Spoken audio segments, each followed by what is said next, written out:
Өртөө урдын цаг биш. Одоо өвгцэн гэр далайн ирмэг газарт эмгэн өвгөн хоёр амьдран суудаг байж.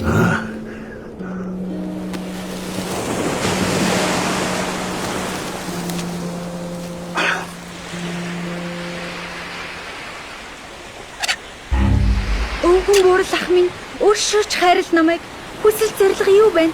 Хүссэн нэгийг чинь биелүүлээ. Үгүй өндөр наслахтаа өмнө нь юм үтсэнгүй.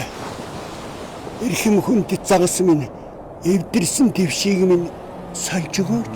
Шинтгэлийн одоо төлвөл шин твш чинь бэлэн байна. Данс руу мөнгөө шилжүүлээд даруухан твшээ аваарай.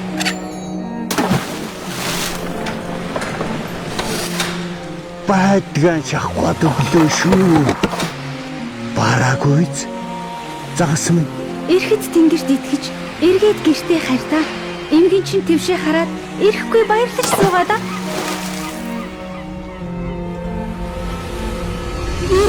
Өвгөн чи энийг тайлбарлаад.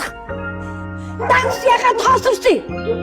Дахиад зурдурч. Би чамд хэлсэн биз дээ. Би өөрөө явдаг байдаг. Монгол улсад цахим зэллэнгийн улмаас зөвхөн 2025 он гэхэд 694 тэрбум төгрөгийн хохирол үүссэн байна. Хүсэл биелүүлэх албан зах сүлгэртэл байдаг. Аюулгүй дижитал орчныг хамтдаа бүтээе. Unitel